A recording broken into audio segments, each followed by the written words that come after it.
Никогда в Абхазии не было таких проблем со светом. Никогда наша республика не потребляла столько электричества, ответят вам специалисты. Сейчас мы находимся на подстанции Сухум-1. Здесь произошла одна из крупнейших аварий в истории энергосистемы страны.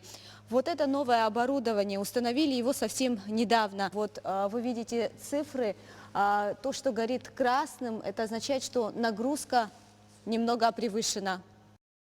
А там, где цифры зеленого цвета, нагрузка стабильна. Но в этом году, кажется, все оборудование энергосистемы республики было выкрашено в красный цвет. На территории Абхазии 42 подстанции, и только 8 из них находятся в нормальном состоянии. Для остальных нагрузки очень опасны. Это даже не считая электросети, идущие в города и районы, а также трансформаторы. Электрики неустанно повторяют, что энергосистема республики в критическом состоянии. Поэтому, предвидя ситуацию, вопрос о том, что может произойти с наступлением холодов, энергетики обсуждали еще летом. Оборудование на многих объектах 80-х, а то и 70-х годов производства. Необходимо тратить деньги на то, чтобы привести в порядок даже элементарные вещи, да, по технике безопасности, на подстанциях поставить нормальные ограждения, да, там доступ, закрыть двери кое-где поставить.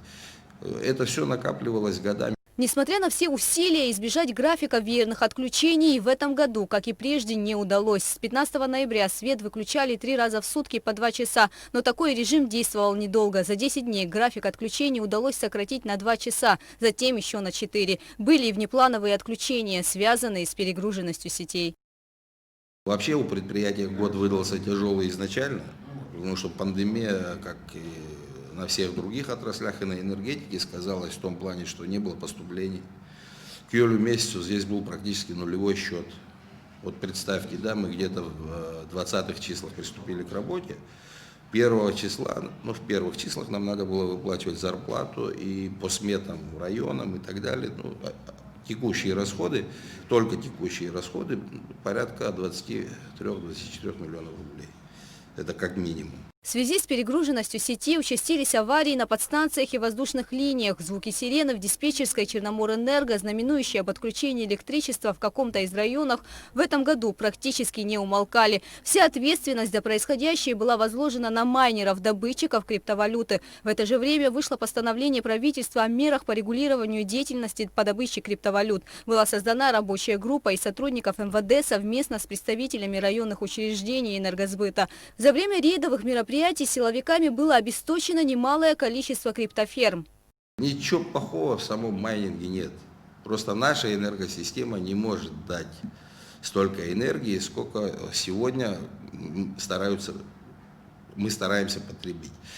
И если бы все происходило законно, на легальных основаниях, вот почему я считаю, что совершенно справедливым и верным было решение о разрешении деятельности при запрете ввоза.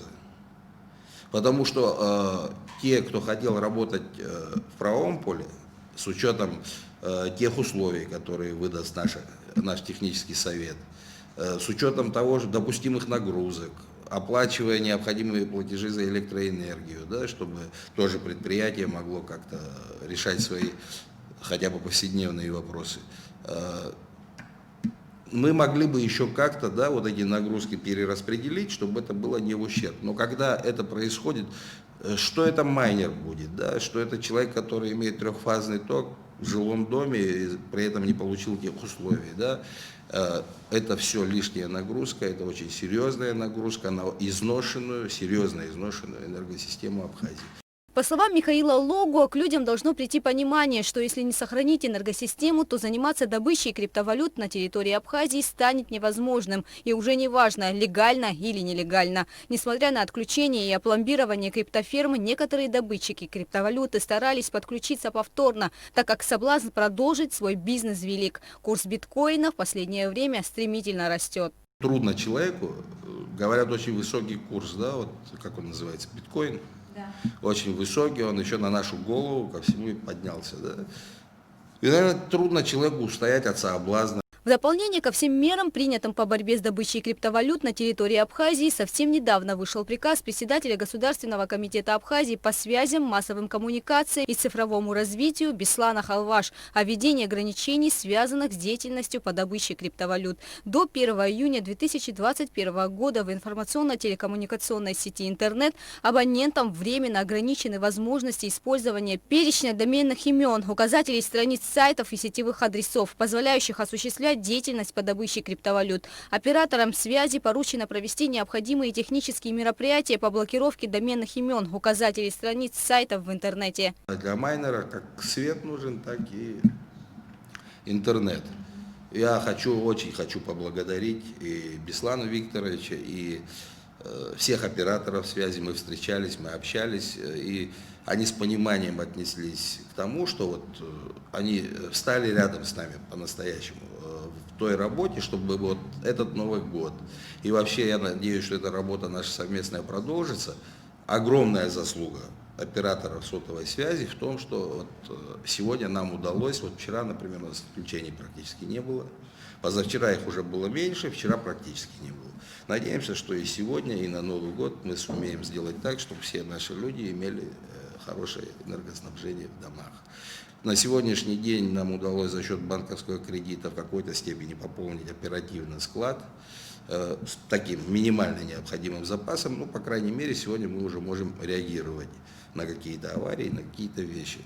Незадолго до этого генеральным директором Черноморэнерго Михаилом Логуа был подписан приказ о незамедлительном отключении всех действующих ферм по добыче криптовалют на территории Республики Абхазия в срок до 29 декабря.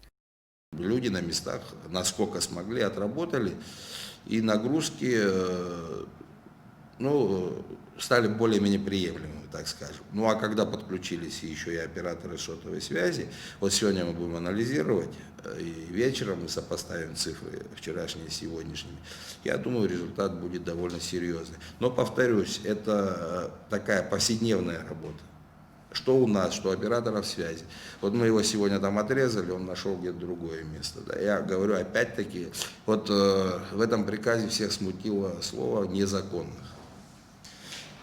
В преамбуле не пишется, в названии приказа просто пишется суть его. А далее все написано именно незаконных.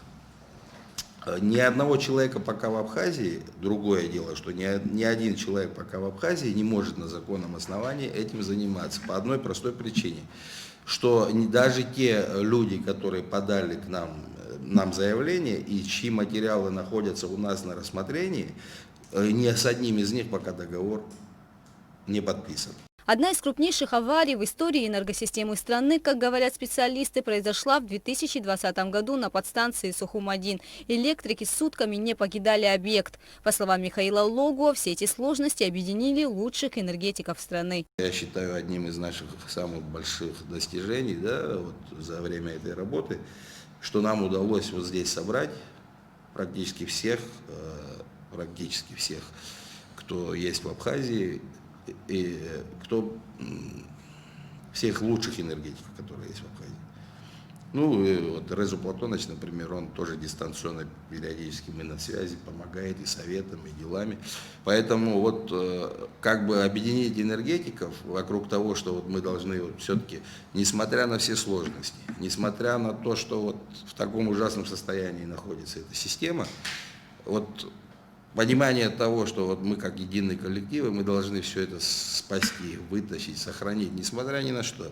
Несмотря на то, что почему у нас были такие возмущения у людей, справедливые, как всегда. Помните, когда свет включался по 10-20 раз? Если бы мы тогда, после того, как отремонтировали и запустили сгоревшую подстанцию, если бы мы не делали таких отключений, ведь мы все оборудование, которое у нас было и по инвест-программе, и на нашем складе, если где-то что-то полетит, аварийный запас, так называемый, мы все использовали, чтобы быстрее восстановить там энергоснабжение. И если бы у нас, не дай бог, что-то полетело в тот период, мы бы просто элементарно не смогли бы даже кабель восстановить. Несмотря на все сложности, благодаря слаженной работе все же удалось снизить нагрузки. Но вопрос сохранения энергосистемы страны по-прежнему актуален. Гугуца Вардания, Инна Лагухава, Абхазское телевидение.